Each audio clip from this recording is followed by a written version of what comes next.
Welcome, everybody.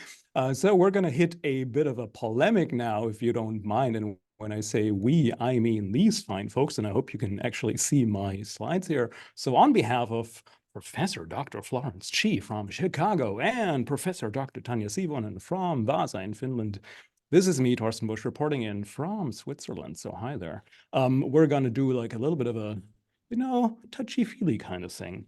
And I hope that you're going to be entertained at the very least. So starting off with a little bit of context here. We've got a confession to make, which is to say we're all old people and we've been following the games industry for a long time.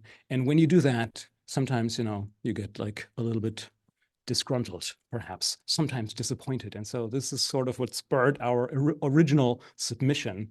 We're like, hey, everybody's talking about sustainability and corporate social responsibility, and all industries are incredibly advanced. And then, crickets in the games industry. And so we thought, well, maybe we got to do something about that and talk about that here. And so this is where I just super briefly want to introduce you to very boring things, including this here, corporate social responsibility. In case you did not know, if I wake you up at like 4 a.m. in the morning, basically all you need to remember about CSR is it is defined as impact on society, right? And so the question about what kind of impact a company has on society has been on everybody's minds for decades.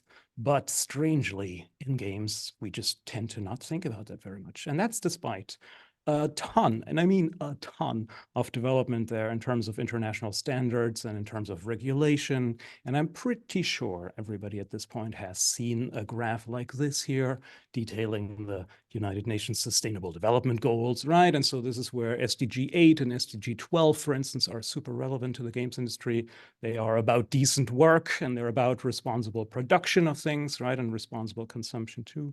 And you get like a lot of crickets just from the games industry on that front. And that is in light of recent political developments, where in the EU, major companies are now actually not free to do some kind of sustainability stuff on a voluntary basis, but they actually have to report their sustainability activities and so on, right? And so we then submitted a full-blown academic critique, and we're a little bit prepared to, bring it, shall we say. And then the reviewers were like, could you 7-off not? Because, there's game developers out there and you're going to scare them with all this academic stuff. And so, we're nothing but good consumer advocates here. And so we're going to just basically try to let go of our complicated academic feelings here. And we're going to try to go with the reviewer suggestions. By the way, dear reviewers, we love you. And so we're going to go with positivity here, okay?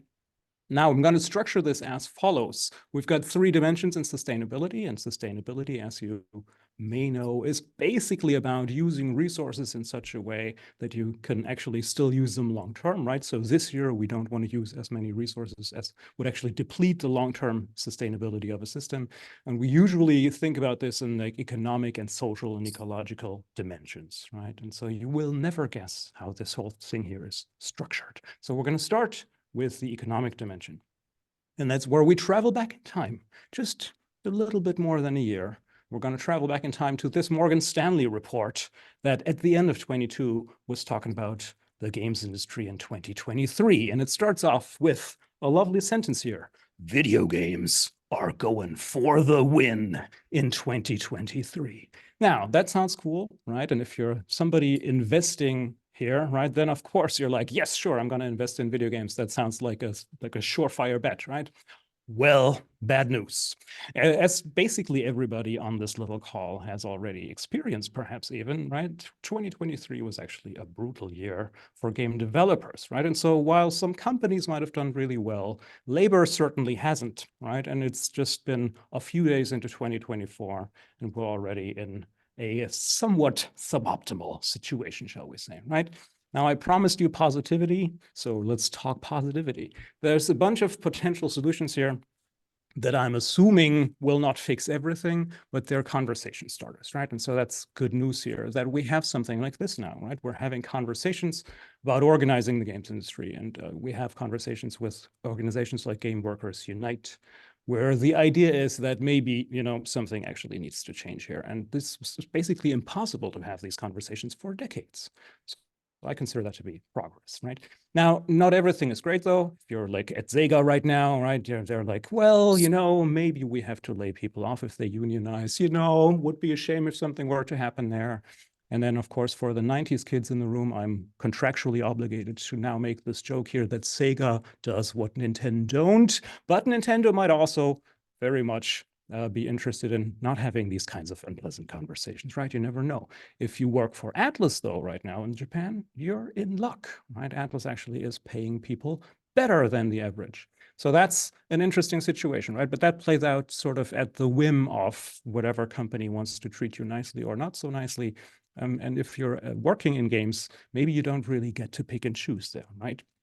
However, if you've heard about this game here, Goodbye Volcano High, which recently came out to rave reviews, made in Montreal, of course, right? And so this is the people who made it, which is folks at Co-op Mode, who are, in fact, an artist-run and owned studio. And this is where I think there lies some potential here, right? They've gotten a lot of coverage for just who they are, essentially, for a long time. And so this is a situation where there's a ton of independent game development going on. And what we can see from a perspective of just economic sustainability is that it makes a huge difference what kind of organizational structure you have and what kind of ownership structure you have, right? And a union might not cure all ills, and a co-op might not cure all ills, but it's certainly better than shareholder value capitalism, I'm assuming, right? So let's think about that on occasion when we consider our options here. And I'm going to get back to that a little bit later. Now, on the social dimension side of things, there's also a whole bunch of challenges. Again, right, here's Scandal Cat, and I don't think, after all the talks these past 2 days, I don't have to tell you more about Gamergate, and I also don't think I have to tell you more about the very unpleasant and just outright sexist workplace cultures in many places. Where I'm just going to sort of end this here is on the note that people who happen to look like me need to take a long, hard, good look at themselves, right? The other thing that comes to that on top of everything in the social dimension here, of course, is crunch, which I was amazed to find is there's a special Wikipedia entry for crunch in brackets video games. So I guess it's bad, right? It's so bad that we've deserved to get our own Wikipedia entry here. Now, in terms of solutions, I wish I could fix this for you, but I can't. I can give you an interesting example, though, which is the people who made this game here, The Wandering Village, because that is a Swiss studio depicted here. These are Sihvonen studio. And they're one of the largest studios in Switzerland, which, tells you something about how large studios are in Switzerland. And let me tell you, Switzerland is a really horrible location to produce video games because you have to pay people so much money. It's just not great, right? It's kind of the opposite of what would be clever to do from a proper capitalist perspective. However, these folks here are extremely nice. And whenever I have them as guest speakers in my seminars on games, my students ask them, right? So do you have crunch? Do you have all this horrible sexist workplace culture going on? And they're always like, nope, everybody gets the same amount of money here. And, we're just like super completely fair and just a tiny little indie studio that really makes sure that everybody goes home at 5 p.m. We really emphasize that, right? And then the only problem they have is an insane burn rate, as you can imagine, right? But there are ways. This is my positivity message here, right? There are ways of running a studio, without the need to constantly kill yourself. But you got to find and pick your niche and then fight and pick your battles, I suppose, right? It's not going to be easy in any kind of capacity. Now then, finally, that leads us to the ecological dimension. And that's where I am kind of at a loss for words here, because the problem really is we can't help it, right? We make games using hardware that produces carbon, and we use electricity, and we play games with that same problem. We distribute games with that same problem. Like everything when it comes to making games is an environmental problem, from production all the way to consumption, right? And I do not know, I simply do not know how to fix this. There is some research on this. It's all a little bit, well, not so encouraging, shall we say. I did want to leave you, though, with, of course, a positive impression here. And so I dug a little bit around here. And so one thing that we find fairly interesting in this context is there's a UN Environment Program initiative here that is lovingly call Playing for the Planet. It's like 5 years old at this point, right? And this is one of those things where you can sort of see that gaming has to reach out beyond its own very little sort of limited scope here, right? And then what you want to hope for is that you can actually educate children by way of playing games and try to do like sort of like outreach and right educate children, right? So that by playing games, the children understand that the environment is something that we should care about and protect. But this is a bit of a long shot in a very indirect way of trying to sort of get the actual to the core of the actual problem, right? However, this is the thing that I'll get back to in a sec. There's the whole notion here of building an alliance. And that's the thing that I think we all can agree on here on our team, that this is an important thing. You want to bring together game studios, trade associations, industry supporters, and make sure that you sort of level the playing field, right? So that everybody's on mission. And another thing that I think might actually be quite useful here is this thing here. For instance, you can go to playingfortheplanet.org, and there's this little climate check game, right? And that tells you what are the most effective actions you can take to protect the planet. So then again, this is in the realm of player education. And I think that's useful, right? It's problematic at the same time, though, because by playing the game, you're just destroying the environment. Like, we will not get around this. And so that's a big problem. So now, given these challenges here, I want to raise two solutions with a question mark here. And those two solutions revolve around better education, or like maybe different education, and about the issue of co-regulation. So first of all, real quick here, does anybody recognize this man? He looks very harmless, but he has done so much damage. It's unbelievable. This is Milton Friedman. And Milton Friedman, of course, is well known for the notion of shareholder value being the only thing that businesses should care about, right? He wrote this legendary, infamous article in the New York Times Magazine in 1970 saying that the responsibility of business is to increase its profits and nothing else. Now, the reason I'm raising this here is because that has led to this attitude here in many, many businesses. And the reason I'm raising this attitude here is because I'm not going to name any names, but the gentleman who just left Activision and the gentleman who just left Unity, they're the kinds of people who went to business school during the time when Milton Friedman was the hot shit in every business school, right? And so they learned that all you have to do is run a company in a way that maximizes shareholder value. And you can see the consequences of this kind of education, right? So people who run mainstream game studios, they've been sort of miseducated.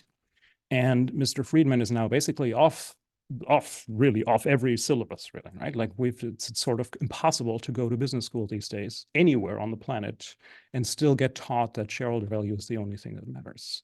And there's even a whole lot of very interesting self-reflection going on the part of management scholars. For instance, this legendary article here, where the headline says it all: bad management theories are destroying good management practices. This article is 20 plus years old. It came out right after Enron happened, right? And the idea here is we need to stop teaching shareholder value in business schools, because turns out business schools are actually complicit in a lot of the scandals that we've seen in business over the years.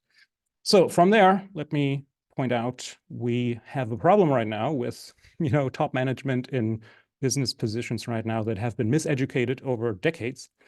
And that plays out at the management level, right? And then we have people who actually make games, and they have no management education at all, usually, right? They have an education in game art and engineering and all these kinds of things.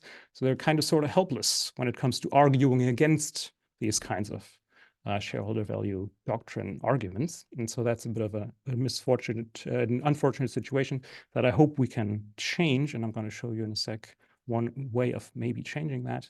The other thing that keeps sort of popping up is we talk in games a lot of the time only about sort of this dichotomy between here's a studio or a publisher and here's gamers, right? We have no concept of anything beyond just consumers and the people who are making games, when in fact the world of corporate social responsibility and sustainability is just chock full of NGOs, all kinds of soft law initiatives, of all kinds of participation of civil society.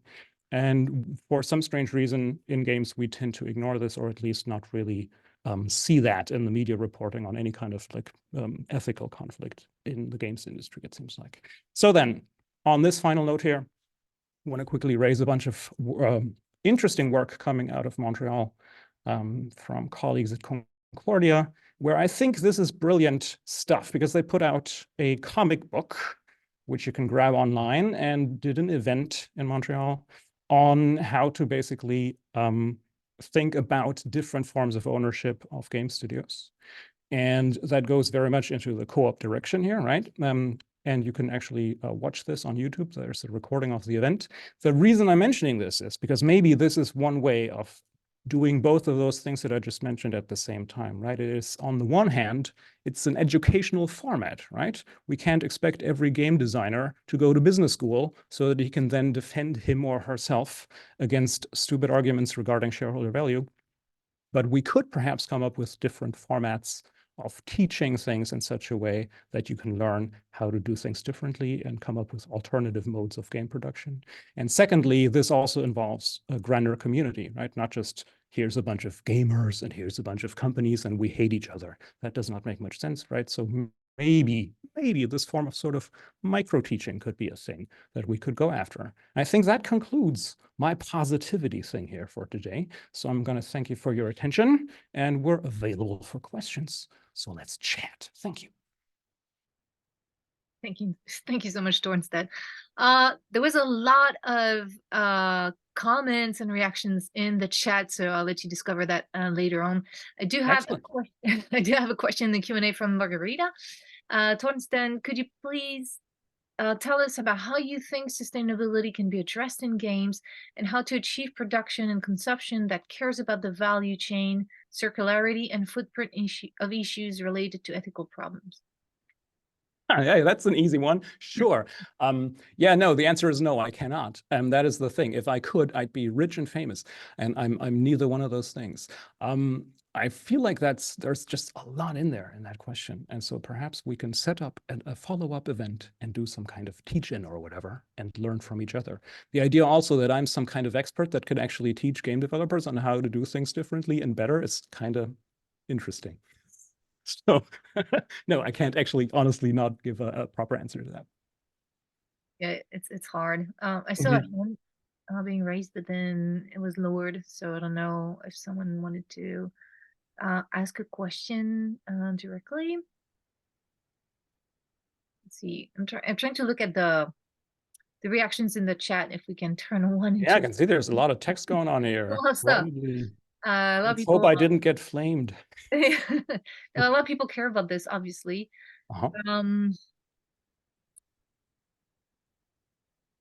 Yeah, so I guess the if I can try to summarize the reactions here, a lot of people are asking, yeah, like how can we convince the game industry to do that, since it's gonna probably be translated into less profits. So I know you don't have the answer to that question, but what do you think would be more to any question, really? I know. But, I think the one part of the answer lies in us thinking wrongly about companies, right? Like we often think that you have to argue with a company somehow, which is like fundamentally misguided. You have to convince one or two people within a company, right? And once you've got their ear, you can open all kinds of doors. But we have this weird idea often that we have to argue with a principal or a company or some kind of like black box kind of mechanism there. Like my guidance would be find individual people that you can actually talk to and see where, you know, you can sort of interlock with the constraints that they're under, but maybe then find ways to actually leverage their access to the boss's ear, for instance, right? I teach a lot of managers every year, and turns out when you start doing that, you realize managers are people. It's very strange, but they are. And so they have all kinds of agendas, right? They might be like much more left-wing, much more progressive than their work allows them to be. But you can still talk to them as a human being, and then maybe, you know, there's going to be opportunities. And then sometimes people ask, you know, people like me to come and present in front of the bosses. And then maybe that, you know, like where I sometimes as a business school teacher have authority for very strange reasons, but it is a thing that you can then sort of leverage, right? So think about people rather than, you know, this weird black box of like capitalism or business or a company as a whole.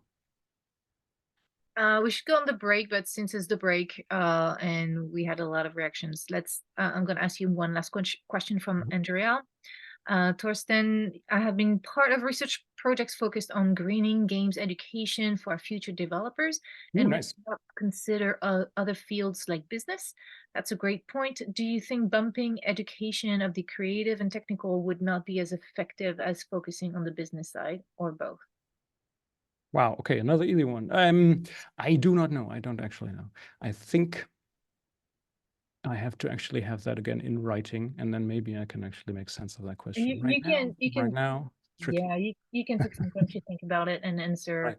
during the break directly by But yeah, I think the point I want to make here is please reach out and get in touch with us. We're willing and sometimes even able to help.